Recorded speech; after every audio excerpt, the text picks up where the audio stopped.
Right, attempt number 2 then. I don't understand why it's not working, but let me see if I can get it working first before I get into all the detail. That's me saying everything 10 times over. Oh, hang on. We might be doing it.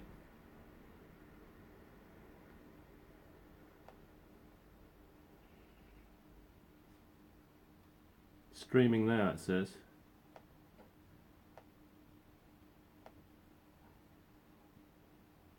Oh, there you go. Oh, it's the previous one. Hang on a second.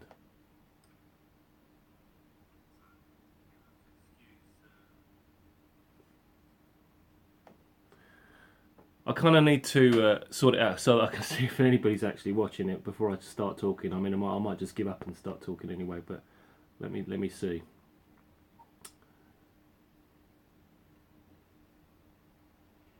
Let me see.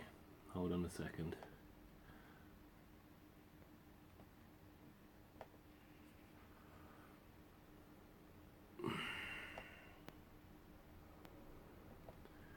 I did honestly sort this out and it was all working sweetly. Maybe I was just a bit previous.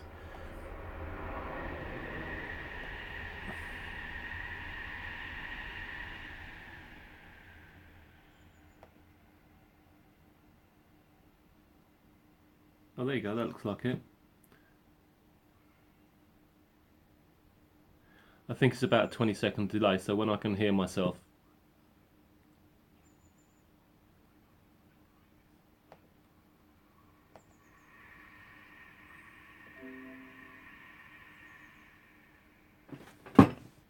Oh no, I think this is good. I think we're good. Hello. Hi, how you doing? Oh, there you go, that looks like it. Yeah, okay, we're there. Let me turn the sound down on that one and go to this one here.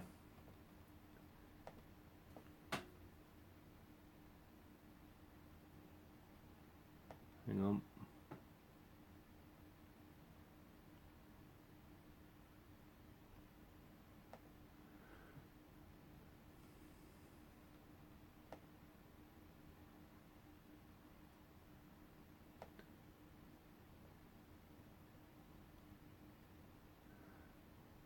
I kind of need to see that so that I can see the.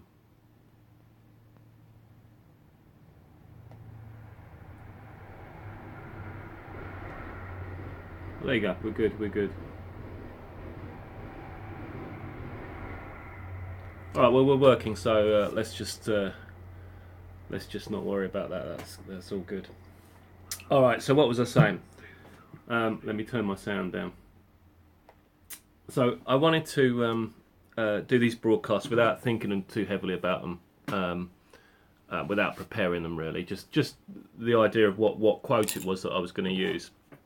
It is money, wisdom, and coffee is the theme. So I've got my coffee here, and basically, so if I've drunk all the coffee and I'm still yabbering on at you, then I'll know to stop. Basically, is the idea. So I'd been thinking about doing this first one of these and what quote it was I was going to use, and I had in mind this quote from George Bataille that had been in my mind quite a lot recently,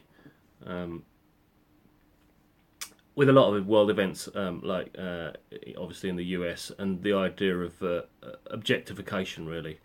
And it's I'll give you the quote now. I mean, I'm not. This isn't the quote I'm going to talk about, and I'll tell you why. But I'll give you the quote anyway, if I can find it in here. I think it's at the start of this chapter here. No, it's not. It's the start of this chapter. One second. Right, so it's the quote I was going to give you, which I'll do another time now, which is, no one can make a thing of the second self that is the slave, without at the same time estranging himself from his own intimate being, without giving himself the limit of a thing. I'm starting talking about it now, so I won't talk about that, but how that ties into money and all that was going to be my theme, but I was thinking about it too much, so I'll come back to that another time. I just went out for a walk this morning, And for some reason, this thing popped into my head. I think it may have been to do with the fact I was looking on Facebook earlier and talking about Alan Moore. But this is the quote that when it came to me, I thought, yeah, this is the one I've got to start these money. This is the key quote to start all this money wisdom stuff with. So it's from this book, yeah, which is called sorry, wrong way up. There you go, The Economy of Literature, by Mark Shell, who's an amazing thinker and writer. I think probably one of the greatest living thinkers on money, in my opinion. His work is just magnificent. If you're an economist and you've never read Mark Shell, well, you know what you've got to do. So here we go. This is the opening sentence of his book. Now, this is his main work. He's got lots of work, but I would say that this is the one.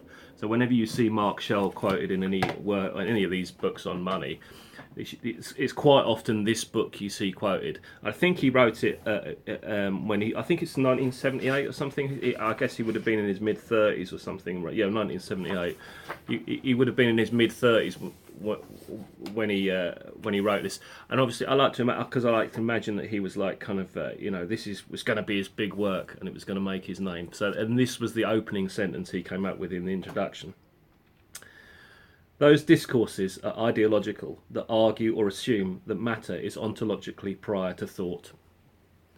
That's his opening gambit. I mean, I don't think you could say anything more profound about money than that. Obviously, I was thinking about that when I was walking back just now, and it struck me there was two things that came to mind about that. Firstly, that it says that it kind of provides a framework for the sort of magical thinking that I use in my work around money. The idea of magical thinking is really only something, a term I've applied after John Higgs. It's John Higgs' fault as always. After John Higgs' book about the KLF burning and his use of this term magical thinking. But it seems to fit around an awful lot of the way I think about the world and have thought about the world for a long time. So what this says is that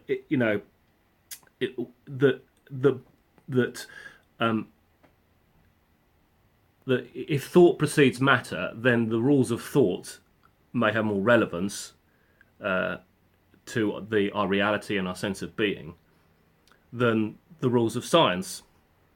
It was one way to think about it, I suppose. What was the second thing? So the first thing then is about how it provides a framework within which you can explore magical thinking.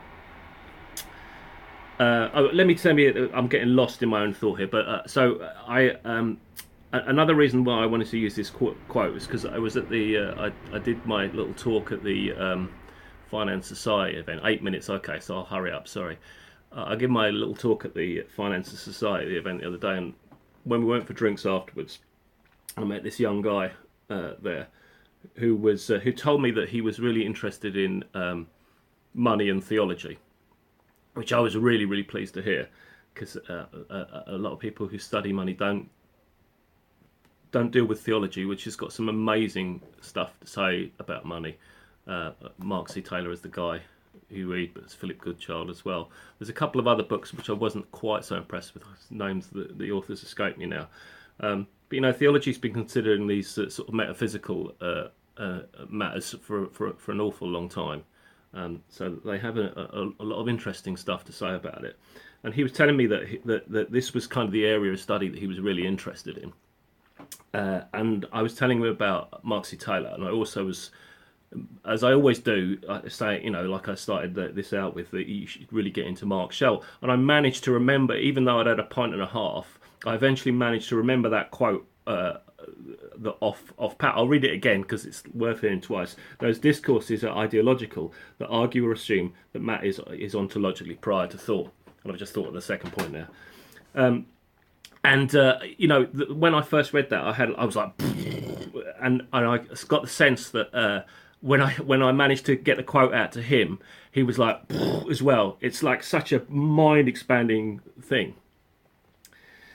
I've lost it again now. What I was going to say to you, those discourses. Oh yeah. So the second thing is that it's important that you notice that word ideological. What he's also saying here is that that if you're a believer in scientific methodology and that if your rules about how you are in the world come from our understanding of how atoms move and quantum mechanics and all this sort of stuff, what he's saying is that that is an ideology.